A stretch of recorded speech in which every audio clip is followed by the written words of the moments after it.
유마경은 바로 그 얘기를 가르치고 있는 거예요. 무아 연기를 이해를 못하고 자꾸 이 대승경전하고 이게 다르다 뭐 그런 거 아니에요. 똑같은 내용이에요. 여러 가지 교리의 문제 이런 것들은 사실은 중요한 게 아니에요. 다음에 하게 될 달마학 일맥론 호주국사의 내용이 후기 불교나 우리 유마경에서 얘기했던 거하고 어떻게 연결되는지 이제 보면서 우리가 해나가면은 머리로 다 이해가 될 거예요. 그리고 사실 머리로 이해하는 걸 먼저 사실 할 수밖에 없어요. 그러고 나서 내가 삶 속에서 실천이 되느냐 안 되느냐를 끊임없이 점검할 뿐입니다.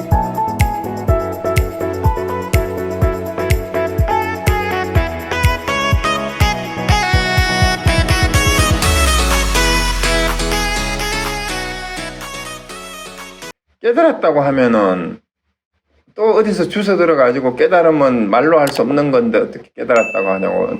그러면은 또 내가 어떤 하는 행동을 가지고 깨달았는 게 어떻게 행동이 그 모양이냐 하고 뭐 막 이제 이런 식으로 자꾸 덤비니까 그 말을 할 수 없고 못 깨달았다면 뭐 깨닫지도 못해놓고 뭘 또 깨달음에 대해서 또 말이 그렇게 맞냐 또 이러거든. 그래서 그걸 피해가는 방법이 뭔지 아세요? 반문을 하는 거예요. 반문을.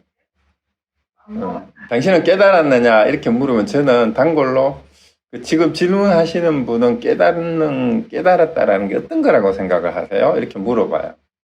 그러면 자기 나름대로 깨달음에 대한 뭐 견해가 있는 사람 얘기를 해요. 그 착각입니다. 깨달음 그런 거 아니에요. 그럼 저보고 그럼 나보고 어떻게 하세요? 깨달아 보세요. 이렇게 할 수밖에 없어.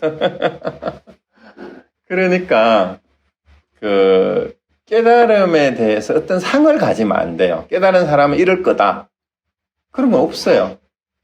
예를 들어서 뭐 오매이려가 되느냐, 뭐 몽중이려가 되느냐, 그 손엉터리 말장난이에요. 그건 말도 안 되는 소리예요. 왜? 진리는 몽중 원래 이려예요. 원래 이려. 네가 되느냐? 나는 무아를 알기 때문에 나는 되느냐 안 되느냐 생각도 안 해봤어. 이래버리면 끝이에요. 내가 없는데 내가 되기는 뭘 돼? 이렇게 돌려주면 돼요.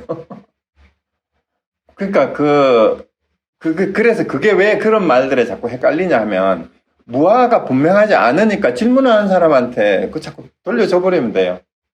당신은 무아를 안다면 그런 질문이 쓸데없는 질문 아닐까요? 이렇게 돼버리면 돼요. 좀 공손하게 한다면은. 무아를 철저히 이해하면 그런 질문 자체가 쓸데없는 질문인 것 같습니다. 요즘은 좀 이렇게 공손하게 대답해, 옛날에는 이제 그렇게 물으면 몽중이래가 됩니까? 이러면 저는 꿈 깨세요. 네, 이래 버려서. 그럼 뭐 오매이래가 됩니까? 이러면 아이고 아직도 눈 뜨고도 잔다더니 그 눈 뜨고 자고 주무시는 것 같네요. 이 말을 뭔 말인지 못 알아듣는 거야. 몽중일이라고 대답하는 사람이 몽중이니까 꿈을 생각하고 있잖아. 그 사람 꿈꾸는 사람이니까 꿈 깨세요. 내가 한 거예요. 오매이래는 잘 때나 깨어있을 때나 같습니까? 그 사람 생각 속으로 잠을 생각하고 있으니까 내가 아이고 깨어나세요.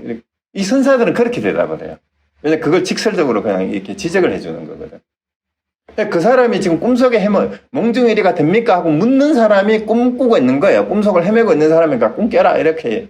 그러니까 이제 선사들은 그런 사람한테 이놈아 꿈 깨라 하고 몽둥이로 대갈통 한 방 때리고, 그 선사들은 그렇게 거칠게 다루었어. 아까도 얘기했잖아요. 부드럽게 다루는 법이 있고 거칠게 왜 그럼 거칠게 다루느냐? 아무한테는 거칠게 안 다루어요. 예를 들어 유치원생이나 국민학생을 그렇게 다루면 안 되지. 근데 대학생은 돼가지고 불교를 예를 들어서 계속해서 몇 년을 공부를 했어요. 대학생이라는 얘기는 불교를 따져서 6년, 중고등학교 6년, 10년 이상 공부를 해놓고도 또 그따위 질문을 하면은 대학생이 돼서도 유치원생 같은 질문을 하니까 대갈통을 때릴 수밖에 없지. 그 선사들한테 와 있는 수자들은 이미 강언을 다 거치고 행자생활 거쳐가지고 기본 교리를 다 고치고 선방에서 이제 마지막 깨닫자라고 들어온 사람들이잖아요. 근데 그런 사람들이 그런 유치한 질문을 하면은 그냥 주장자로 대갈통을 박살나게 때릴 수밖에 없지. 왜냐하면은 출가해가지고 신도들이 갖다 바치는 밥 먹고 옷 입고 밥 축내고 있으면서 아직까지도 식충처럼 밥감도 못하는 이놈들은 대갈통 맞아서 당연한 거지, 그거는.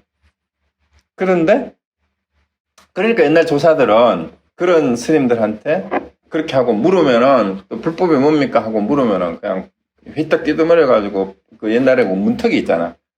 뒤로 미니까 뒷발치다가 발이 걸려가 넘어졌어. 근데 그 임재스님이나 마조스님 같은 사람은 거기에다가 문턱에 발이 걸려있는데 문을 콱 받아가지고 다리가 부러지게 만들어버리잖아. 그런데 그 제자가 그 다리가 부러져가지고 아야 하는 사이에 그 순간에 깨달았다고 하는 그런 일화들이 많아요. 왜 그렇게 거칠게 다루냐? 막판에 이걸 깨줘야 되는 거야. 자꾸 그런 관념적인 걸 가지고 와가지고 입하고 하는 사람들한테 아예 그냥 입도 뻥긋 못하게. 그래서 어떻게 하냐? 정진을 하게 하는 거죠. 누구는 들어가가지고 물었다가 저 대갈통 30방에 맞았대. 그러니까, 야, 이게 잘못 물어도 안 되고. 근데 질문을 안 하면 또 뭐라 그러거든. 그래서 정신을 바짝 차리게 만드는 효과가 이제 그런 효과도 있는 거죠. 근데 그걸 아는 사람은 예를 들어서 그 마조 밑에서 그랬나? 누구지 그 스님이? 등운봉 스님한테 했던 그 등운봉 같은 제자가 있으면은 뭐 천하의 임재나 마조도 당하기 거꾸로. 어쩌냐 하면은 마조 스님인지 임재 스님인지 내가 모르겠네. 어쨌든 뭐 누군지는 중요한 거 아니에요. 어느 이제 산에서 여름이었나 봐요. 큰 이제 나무 밑에 좀 기대가지고 다리를 쭉 뻗고 낮잠 자고 있었어. 나무 밑에서. 근데 그 앞에 이제 길이 지나다니는 산길이 있었는데 등운봉이 그 제자인데 이제 등운봉이 나무를 수레에다가 잔뜩 싣고 이제 오르막에서 밑에서 막 내려오는데 이제 이게 혼자 힘으로 수레를 막 내리막에서 이게 멈추기가 힘들잖아. 그러니까 저 앞에 보니까 마주스님이 두 다리를 쭉 뻗치고 길가에 자고 있는 거야. 그래가지고 이제 등운봉 스님이 스님! 저기 나무 수레 내려갑니다. 다리 다칩니다. 다리 좀 치워주세요. 이러니까 마주는 거기 앉아가지고 한번 뻗은 다리는 멈출 수가 저게 거둘 수가 없느니라 이런 거야. 그러니까 등운봉이 어쩝니까? 한번 가던 수레는 멈출 수 없습니다 하고 그 다리를 치우고 지나가는데 다리가 부러졌어. 다리가 마주스님. 그러니까 마주스님이 그러고는 등운봉은 이제 나무 수레를 다리를 치우고 지나가지고 휙 지나가서 저쪽에 가버렸어. 그래서 다리가 아파, 아이고 다리 하고 와가지고 뚝뚝뚝거리고 이제 저에 들어와가지고 야 어떤 놈이야 내 다리 치고 간 놈이 이 새끼 일어나와 당장. 그래가지고 그 곳간에 가가지고 도끼를 들고 나와가지고 내 다리 치고 지나간 놈 이리 나와 빨리 안 나와 이러고 전부 집합한 거야. 집합 해놓고 내 다리 친 놈 누구야 이러니까 어떻게 했어요 등운봉이? 도끼를 들고 막 설치니까 등운봉이 앞으로 쑥 나가가지고는 목을 쑥 내밀었어요. 그러니까 마주가 도끼를 놓고 자기 방에 들어가 버렸어요. 그 왜 그랬을까요? 왜 그랬을까? 이게 하두예요. 이제 제가 답을 다 얘기했어요. 먼저 생각을 일으킨 놈이 그렇게 그 생각 때문에 그렇게 된 거예요. 그런데 이 마조나 등운봉 같은 사람, 천하의 마조도 그 밑에 그런 제자들이 있는 거예요. 그러니까 그 제자한테는 꼼짝 못 하잖아. 근데 만약에 거기서 나와가지고 목을 쑥 안 내밀었으면 도끼 가지고 진짜 대가리 때렸을지도 몰라. 그런데 앞에 나와가지고 쑥 목을 내미니까 왜냐하면 마조가 당했다라는 걸 알았거든. 그러니까 얼른 쪽팔리니까 얼른 도끼 내려놓고 자기 방으로 도망간 거예요. 근데 이게 우스운 얘기 같지만 그렇지가 않아요, 사실은. 그렇지가 않고 이제 그 비슷한 예화들을 힌트들을 제가 다 드렸었는데 이제 그 하두를 하신 분들은 이건 아주 쉬운 간단한 얘기예요. 다시 힌트를 드리면 무학대사하고 이성격을 했는 얘기가 그게 돼지 눈엔 돼지만 보이고 부처는 부처는 논다는 거 정확하게 이해하면은 간파해요. 그 다음에 간디 얘기도 옛날에 그 기억납니까? 불교 기초교리하고 마지막 쯤에 선불교 하면서 간디가 영국에서 교수 만나가지고 간디가 까무잡잡하고 이러니까 백인 교수가 그 구내 식당에서 만나가지고 식판을 들고 그 자리에 앉으려고 하니까 새하고 사람이 같은 자리에 그 밥을 먹는 거 아니다 이러니까 이제 간디가 뭐라 그랬어요? 기억나요? 이게 선문답의 하두하고 똑같아요. 그러니까 간디가 그렇군요. 그러면 새가 다른 테이블로 날아가야죠. 새하고 돼지하고 같은 테이블에 앉아서 밥을 먹을 수 없죠. 이렇게 한 거야. 그러니까 간디가 얼른 식판을 들고 일어나 그럼 새가 다른 데로 날아가야죠 하니까 그 말했던 교수가 지가 돼지가 된 거 아니에요. 그게 이제 그 간디가 그렇게 그 현장을 그대로 딱 그 사람의 말을 그냥 얘기를 해준 거예요. 그 다음에 또 두 번째 얘기가 또 있잖아요. 간디한테 수업 시간에 질문을 했어요. 길거리를 가다가 돈이 든 보따리와 지혜가 든 보따리 둘 중에 너는 어느 보따리를 짚겠냐 이러니까 간디가 제가 당연히 돈 보따리를 짚죠 이랬는 거야. 그러니까 그 교수가 간디한테 나 같으면은 지혜 보따리를 줍겠네 이랬는 거야. 그 다음에 간디가 뭐라고 했어요? 뭐 각자 자기가 부족한 걸 가져갈 뿐이죠 이렇게 얘기한 거야. 그거 얼마나 재밌어요. 그죠? 그러니까 돈 보따리 하고 지혜 보따리 어느 거 가져갈래? 나 돈 가져갈 거예요. 그러니까. 나는 지혜 보따리 가져갈 거다. 이러니까. 뭐 각자 자기가 부족한 거 가져갈 뿐이지. 그 다음에 마지막에 어떻게 했어요? 이제 기말고사를 쳤는데, 이제 답안지를 써냈는데, 채점을 해서 돌려줘야 되는데, 엄청 화가 나가지고, 이디엇이라고 적어가지고 답안지를 돌려준 거예요. 간디한테. 그래서 이제 간디가 교수를 찾아갔죠. 선생님, 그 채점에 점수가 안 나왔던데, 이러니까. 답안지 돌려줬지 않냐, 이러니까. 점수는 안 나오고 선생님 사인만 있던데요. 이렇게. 이디엇이라고 썼는 놈이 이디엇이 된 거잖아요. 그러니까, 그거를 지적질 한다고 생각하지 말고, 그 사람이 무슨 탐진치에 얽매여가지고 어떤 생각으로 그런 행동을 하는지를 간디가 정확하게 간파해서 지적해 준 거잖아요. 그거예요. 그래서 우리 선사들이 했던 거는 아주 그거와 유사해요. 제자들을 그렇게 일깨워주고 한 것은. 그래서 하두를 여러분들이 해보시고 나면 그게 다 무아 연기사상하고 다 연결이 돼요. 왜냐하면은 무명행식으로 그런 생각을 일으켰기 때문에 네가 바로 일체 유심제의 내용이에요. 전부 다 그게. 네가 생각을 일으키는 순간 네가 바로 그런 사람이다. 라고 이렇게 얘기가 되는 거죠. 근데 그 교리 따로 놀고 선문답이 따로 놀면 안 돼요. 일체 유심제니까 네가 그 생각을 하는 순간 네가 돼지가 됐다. 네가 이디엇이 됐다. 멍청이가 됐다. 네가 지혜가 부족한 사람이 됐다. 상대방 골탕 먹이려고 하는데 네가 지혜가 부족하고 상대방을 아무리 골탕 먹이려고 해도 너만 그런 못된 놈일 뿐이다라는 걸 간디는 3번이나 그 교수를 일깨워주는데도 그 교수는 그래도 못 깨닫잖아.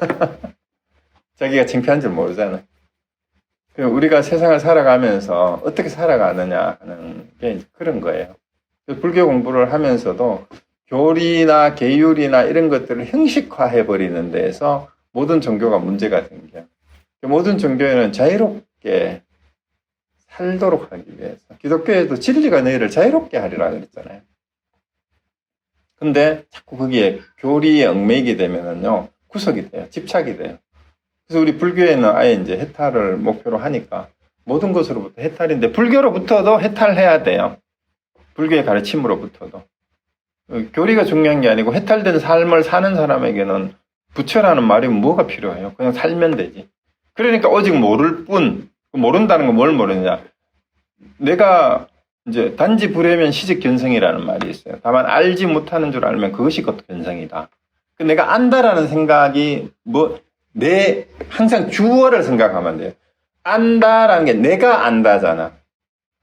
내가 없는데 안다라는 말 자체가 성립이 안 돼요. 그러니까 알지 못한다라는 말은 무아를 자각하는 데에서 오직 모를 뿐이라는 말을 하는데 그것도 오직 모를 뿐이라는 말이 뭔가 또 멋있는 말인 것처럼 뜻도 모르면서 오직 모를 뿐.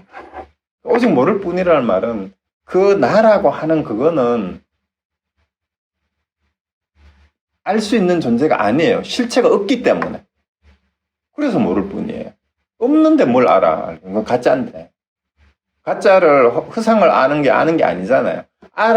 나라고 하는 관념 자체가, 주체라는 자체가 허상이고 가짜란 말이에요. 그걸 어떻게 알 수 있어? 그거 안다는 말을 하는 게 웃기는 거죠. 그러니까 그냥 할 뿐이에요. 하는 것은 그래도 현상계에서 인연법에 의해서, 연기에 의해서 우리 몸이 이렇게 있으니까 이 말을 하고 행동을 하고 살아가는 거니까 그냥 할 뿐이에요. 그러니까 just do it이잖아요. 그 나이키의 옛날 광고 문구가 just do it인데 그거 왜 그런지 다 아시죠? 숭산 스님 제자가 그 나이키의 그 무슨 임원이었대요. 그래가지고 나이키 광고가 just do it이 된 거야. 알고 했는지 모르고 했는지 모르지만 잘 몰라도 just do it이라는 얘기가 그 농구하고 길거리에 노는 놈들한테도 그게 뭔가 멋있어 보이잖아. 그 법문은 그런 거예요. just do it. 그냥 오직 할 뿐이잖아요. 진리는 원래 그런 거예요. 원래 알든 모르든. 그래서 몰라도 그게 재밌는 거예요. just do it 하면.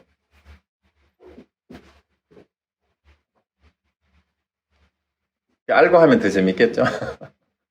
네, 또 하실 말씀 없으세요? 사실은 교재 없이 질문을 계속해도 더 재밌을 수가 있는데 뭘 질문해야 될지 모르니까 교재를 가지고 한다고 생각하면 됩니다. 그러니까 끊임없이 자기 의문이 자기 삶 속에서 자기 의문하고 이 교재의 내용하고 연결돼서 그게 내 질문이 되고 또 서로가 이렇게 소통하는 답이 되고 그렇게 돼야 공부가 오히려 더 잘 되는 것 같아요. 그래서 너무 이 교리에 얽매이지 말고 핵심적인 내용이 뭔지만 잘 이렇게 붙잡고 그 중에서 내가 하루하루 살아가면서 내가 놓치고 있는 게 뭔가 요거를 계속 되뇌이면서 공부를 하다가 보면 자꾸 익숙해집니다. 그래서 그렇게 연습해 나가는 거 외에는 아무것도 없어요, 사실은. 그럼 또 다른 질문 하실 분 없으시면 마칠까요? 네, 마치고 다음, 2주 뒤에는 그 달마대사 어록 가지고 좀 요약해서 제가 하고 이제 수신결 그 다음 또 이어서 하도록 하겠습니다. 자, 그동안 우리 쭉 계속 경청해 주셔서 감사합니다. 고맙습니다. 네. 네.